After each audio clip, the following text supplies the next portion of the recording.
balcony. We need some balcony questions. Why don't you repeat that question? Do I believe in UFOs or extraterrestrial visitors? I'm not authorized to answer that question.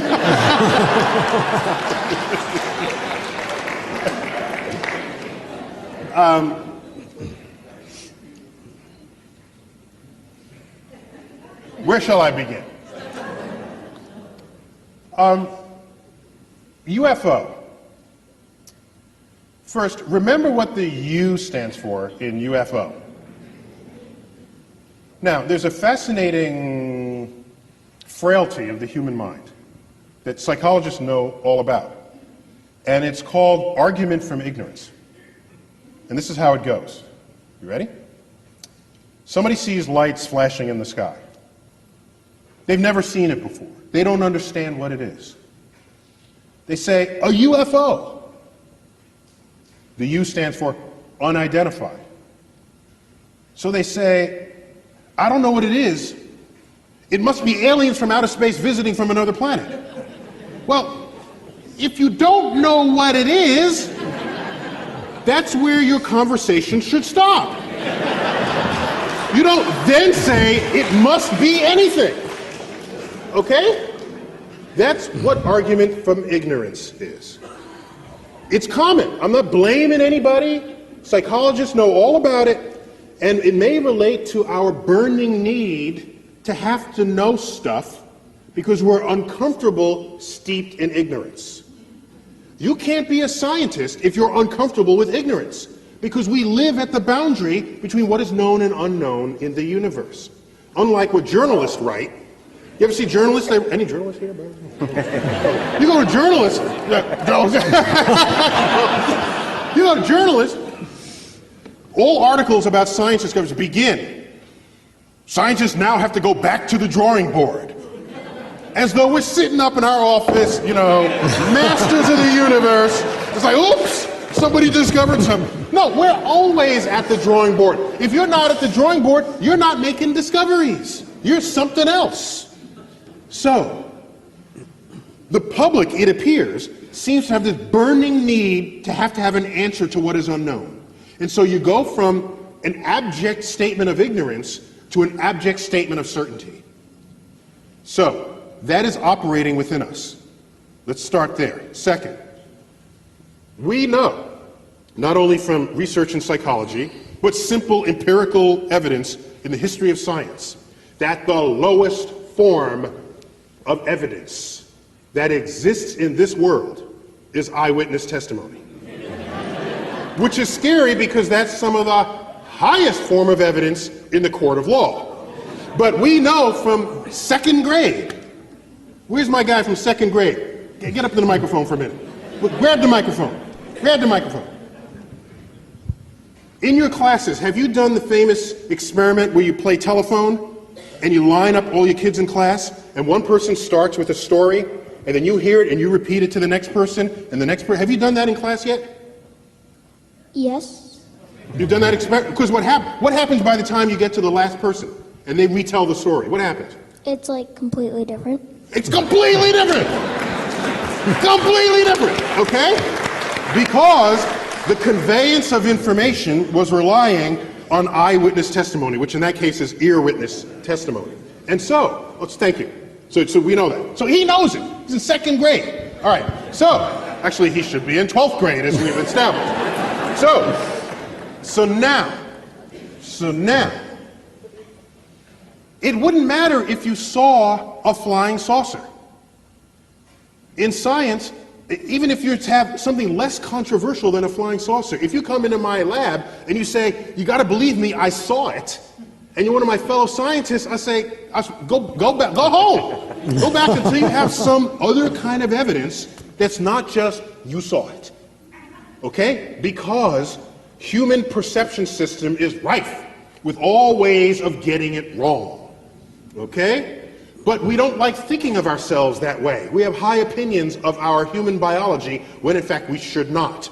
I'll give you an example of how it reveals itself. We've all bought and enjoyed books called called optical illusions, right? Well, we all love optical illusions, but that's not what they should call the book. They should call them brain failures, okay? Because that's what it is. It is a complete failure of human perception, all right? All it takes is a few sketches that are cleverly done. Your brain can't figure it out, all right? So, we are poor data-taking devices. That's why we have such a thing as science, because we have machines that don't care what side of the bed they woke up in the morning, don't care what they said to their spouse that day, doesn't care whether they had their morning caffeine. They'll get the data right, okay? So, maybe you did see visitors from another part of the galaxy. I need more than your eyewitness testimony. And in modern times, I need more than your photograph, which Photoshop probably has a UFO button today. Like, stick it in, right? So, on your computer. So, here's what you do. I'm not saying we haven't been visited. I'm saying the evidence thus far brought forth does not satisfy the standards of evidence that any scientist would require for any other claim that you're going to walk into the lab with. So here's what I recommend. Next time you're abducted, because I'm ready for this. I'm ready, okay? I get abducted, I'm ready, okay? So you're there, you're like on the slab, because they always do like the sex experiments on you, on the flying saucer. So there you are, and they're poking at you. Here's what you do. You ready? You tell the alien, you're going to be an alien for this, right? So you're poking me, all right? So then I say... I'm on this side of the equation. Okay, so I say, hey, look over there. And then he looks over there, you quickly like snatch something off the shelf, put it in a pocket, and then lay back. All right? Then you're done, you come back, and say, look what I got. Okay, I like stole the ashtray off the shelf of the flying saucer. And then you bring that to the lab. And it's not about eyewitness testimony at that point, because you'll have something of alien manufacture. And anything you pull off of a flying saucer that crossed the galaxy is going to be interesting. Okay? Because even objects within our own culture. I got this device here, okay, the iPhone. 10 years ago, they would have resurrected the witch-burning laws had you pulled this thing out, okay? And that's in our own culture. Our own culture produced this over a 10-year span. So if there's some technology that crossed the galaxy, that's going to be some serious stuff to look at in the lab. Then we can have the conversation. Until then, I can't, I'm sorry. Go ahead, keep trying to find them. I'm not going to stop you. But get ready for that time you are abducted, because I'm going to be looking for your evidence when that happens. And my last point on that is, there are people who look up all the time. Like, for example, the community of amateur astronomers in the world. I was an amateur astronomer. We come out of a building, we look up. Doesn't matter, we're looking up. UFO sightings are not higher among amateur astronomers than they are in the general public. In fact, they're lower.